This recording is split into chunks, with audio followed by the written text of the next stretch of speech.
എല്ലാവരും അതിമഹത്തായ ഒരു മജ്‌ലിസിൽ പള്ളിയിൽ വന്ന് ഇരുന്നവരാണ്. നമ്മുടെ ഈ യുദ്ധം കബൂലാക്കട്ടെ. ആമീൻ. ആയുസ് അത് വലിയ ഒരു ഭാഗ്യമാണ്, ഒരു അമൂല്യമായ നിധിയാണ് ആയുസ് എന്നത്. ഒരവസരം ഞാനിങ്ങനെ പോകുമ്പോ ഒരു റിക്ഷ ഭയങ്കര സ്പീഡിൽ വരും, കുറേ വാഹനം. അപ്പൊ ഞാനെന്തോ ആംബുലൻസ് എന്താ വിചാരിച്ചു തിരിഞ്ഞു നോക്കുമ്പോ റിക്ഷ ഭയങ്കര സ്പീഡിൽ വരും. എനിക്ക് കൊടുത്താൽ കിട്ടും. റിക്ഷ ഭയങ്കര സ്പീഡിൽ വരും. ഒന്നിരിക്കലും ആരെങ്കിലും രോഗി ഹോസ്പിറ്റലിൽ ഉണ്ടാവും, അല്ലെങ്കിൽ ആരെങ്കിലും സീരിയസ് കേസ് ഉണ്ടാവും. അങ്ങനെ വിചാരിച്ചു ഞാൻ ഏതോ ആട്ടി ഞാൻ ആ റിക്ഷനെ ഫോളോ ചെയ്യും. എന്തിനത്ര സ്പീഡ് പോയാലും നോക്കുമ്പോ ഒരു മംഗളത്തിന്റെ പുറത്ത് ഐസിന്റെ കട്ട കൊണ്ടുപോയി, ഒരു മംഗളത്തിന്റെ പുറത്ത് ഐസിന്റെ കട്ട കൊണ്ടുപോയി. ഇതാണ് ഈ സ്പീഡിൽ പോയത്. എന്തിനാ ഐസിന്റെ കട്ട അത്ര സ്പീഡിൽ കൊണ്ടുപോകാൻ? ഐസ് ഉരുകിപ്പോകുന്ന സാധനം, പെട്ടെന്ന് ഉരുകിപ്പോകും. അതുകൊണ്ടാണ് ഇത് ഹൈ സ്പീഡിൽ പെട്ടെന്ന് എത്തിക്കാൻ ജ്യൂസിലേക്ക് എത്തിക്കാൻ വേണ്ടിയിട്ട് സ്പീഡിൽ പോയത്. ബഹുമാനപ്പെട്ട ഇമാം ഗസാലി റളിയല്ലാഹു അൻഹു പറഞ്ഞു, ആയുസ് എന്ന് പറഞ്ഞാൽ ഐസാണ്. വെള്ളത്തിന്റെ കട്ടയാണ് ആയുസ് എന്നത്. അത് അരിഞ്ഞു പോകും, അത് തീർന്നു പോകും. ഇന്നോ നാളെയോ അത് തീർന്നു പോകും. കറക്റ്റാണ് ആ പറഞ്ഞത്. അപ്പൊ നമ്മുടെ ആയുസ് വളരെ പെട്ടെന്നായി തീർന്നു പോകുന്നു. കഴിഞ്ഞ വർഷം നമ്മെ കൂടെ ഉള്ളവർ ഈ വർഷം ഇല്ല, വേണ്ട. കഴിഞ്ഞ മാസം ഉള്ളവർ ഈ മാസം ഉണ്ടോ ഇല്ലയോ സംശയം, വേണ്ട. ഇന്നലെ രാത്രിയുള്ളവർ ഇന്നുണ്ടോ എന്ന് പറയാൻ വഴിയില്ല. എത്ര പേരാണ് ദിവസങ്ങളോ ഇങ്ങനെ മരിച്ചു പോകുന്നത്. എത്ര വലിയ നേതാക്കളും ആലിമീങ്ങളും സാദാത്തുക്കളും അതുപോലെ ഉമറാക്കളും എത്ര പേരാണ് വിട പറഞ്ഞു പോയത്. നമ്മുടെ കുടുംബത്തിൽ എത്ര പേര് മരിച്ചിട്ടുണ്ട്. അല്ലാഹു അവരുടെ ഖബറുകളെല്ലാം സ്വർഗ്ഗപൂർവ്വമായി അനുഗ്രഹിക്കുമാറാകട്ടെ. ആമീൻ. ഞാൻ പറഞ്ഞു വന്നത് വയനാട് ദുരന്തം എത്ര മഹാ ദുരന്തമായിരുന്നു. നമ്മെ പോലത്തെ ഒരു നാട്ടിൽ എല്ലാവരും കിടന്നുറങ്ങിയ സമയം, പാതിരാത്രി 1-1:30 മണി സമയത്ത് അവരാരും വിചാരിച്ചിരുന്നില്ല ഞങ്ങളെല്ലാവരും നാളെ രാവിലെ ആകും മയ്യത്താകുമെന്ന്. ഒരൊറ്റ ആളും വിചാരിച്ചിരുന്നില്ല. എല്ലാവരും ദിക്റും ദുആയും നടത്തി കിടന്നവരാണ്. റബ്ബേ, എന്റെ പേരിൽ ഞാൻ ജീവിക്കുകയും മരിക്കുകയും ചെയ്യുന്നു എന്ന് ദിക്റ് ചൊല്ലി പിന്നെ ഉറങ്ങണമെന്ന് ഹബീബ് റസൂലുള്ളാഹി സ്വല്ലല്ലാഹു അലൈഹി വസല്ലം തങ്ങൾ നമ്മെ പഠിപ്പിക്കുന്നു.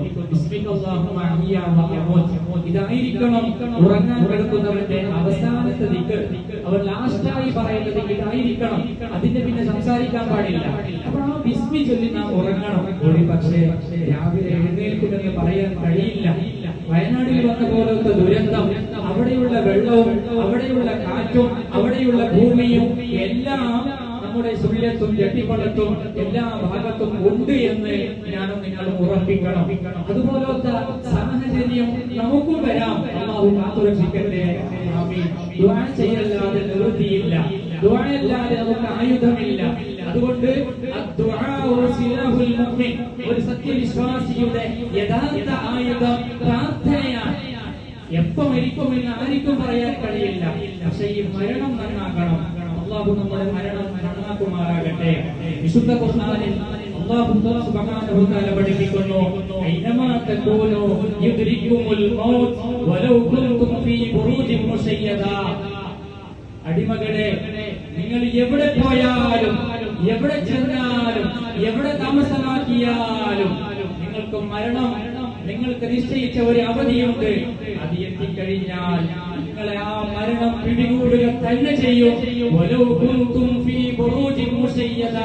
കാറ്റ് വരെ സഞ്ചരിക്കാൻ ഇടമില്ലാത്ത അടിച്ചിടപ്പെട്ട റൂമിന്റെ ഉള്ളിൽ, അടിച്ചിടപ്പെട്ട കൊട്ടാരത്തിന്റെ ഉള്ളിൽ, കോട്ടയുടെ ഉള്ളിൽ നീ കിടന്നുറങ്ങിയാലും ഞാൻ നിശ്ചയിച്ച ഒരു അവധിയുണ്ട്, ഞാൻ തീരുമാനിച്ച ഒരു ആയുസ്സുണ്ട്.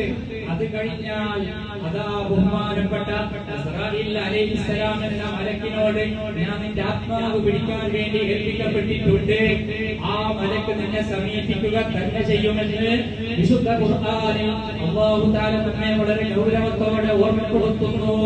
കുല്ലു നഫ്സിൻ ദാഇഖത്തുൽ മൗത്ത് വ തുമ്മ ഇലൈനാ തുർജഊൻ.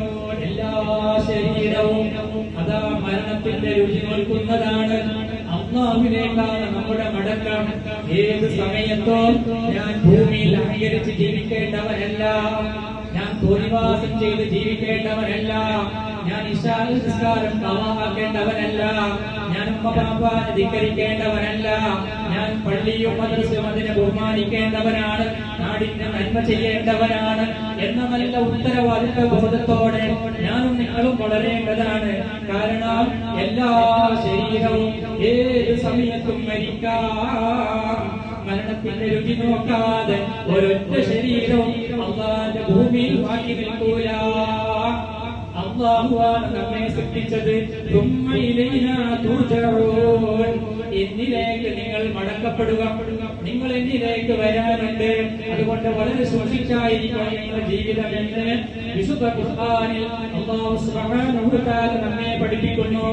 അത് തന്നെയാണ് ഹബീബ് റസൂലുള്ളാഹി സല്ലല്ലാഹു അലൈഹി വസല്ലം തങ്ങൾ തന്റെ പ്രധാനപ്പെട്ട പ്രിയപ്പെട്ട ശിഷ്യനായ അനസ് റളിയല്ലാഹു അൻഹുവിനോട് പറയുന്നു, ഓ മോനെ, നീ അല്ലാഹുവിനെ സൂക്ഷിച്ച് ജീവിക്കണം. ഏത് സമയത്തും തഖ്വ വേണം. അല്ലാഹ് കൽപ്പിച്ച കാര്യങ്ങൾ അനുസരിക്കണം. അല്ലാഹ് വിരോധിച്ച കാര്യങ്ങൾ ചെയ്തു പോകരുത്. അല്ലാഹുവിനെ ജാഗ്രതയായിക്കോ. കാരണം അവരെല്ലാ സമയത്തും നിന്റെ കൂടെയുണ്ട്. നീ അല്ലാഹുവിനെ തഖ്വ ചെയ്ത് ജീവിച്ചാൽ നിന്റെ കാര്യം റബ്ബ് ഏറ്റെടുക്കുക തന്നെ ചെയ്യും. അവൻ നിന്റെ സഹായിയാകും. അതേ സമയം രാവിലെ ആയാൽ നീ രാത്രിയായി പോകുമെന്ന് കരുതല്ല. സുബ്ഹി നിസ്കരിക്കുമ്പോൾ നീ വിചാരിക്കണം, എനിക്ക് മഗ്‌രിബ് നിസ്കരിക്കാൻ സമയമുണ്ടായിക്കൊള്ളണമെന്നില്ല.